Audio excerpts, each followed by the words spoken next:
বিসমিল্লাহির রহমানির রহিম। মাননীয় শিক্ষামন্ত্রী, আজকে এই মহান সংসদে দাঁড়িয়ে প্রথমে আমি ধন্যবাদ দিচ্ছি কচুয়ার জনগণকে, যারা আমার নির্বাচিত করে এই মহান সংসদে পাঠিয়েছেন।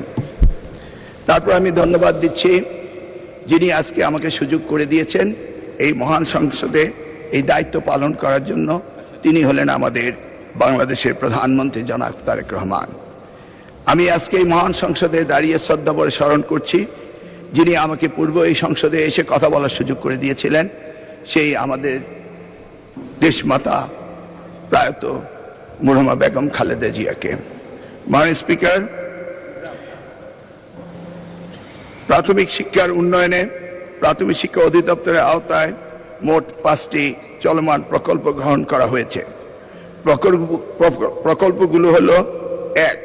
চতুর্থ প্রাথমিক শিক্ষা উন্নয়ন কর্মসূচি PEDP4, যেটা শুরু হয়েছিল জুলাই 2018 থেকে জুন 2026 পর্যন্ত। চাহিদা ভিত্তিক সরকারি প্রাথমিক বিদ্যালয়ের উন্নয়ন প্রকল্প প্রথম পর্যায়ে 2016 থেকে 2026 পর্যন্ত।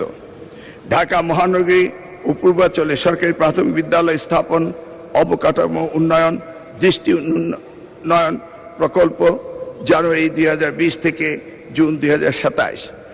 Pre-primary and primary education improvement projects in Coxbazar and Bandarban districts and Bansarampur and Noakhali, July 2024 থেকে জুন 2027।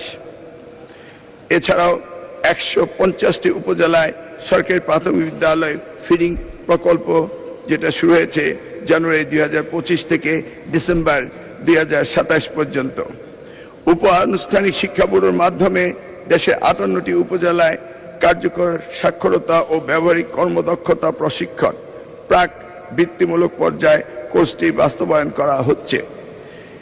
সর্বশেষ 64 জেলায় প্রতিটি একটি করে উপজেলায় বিদ্যালয় বহির্ভূত শিশুদের জন্য বিকল্প শিক্ষা সুযোগ, alternative learning opportunity for out of school children ALO শীর্ষক প্রকল্প বাস্তবায়নের উদ্যোগ গ্রহণ করা হয়েছে, যা গত 25শে জানুয়ারি 2026 তারিখে একনেক সভায় অনুমোদিত হয়েছে।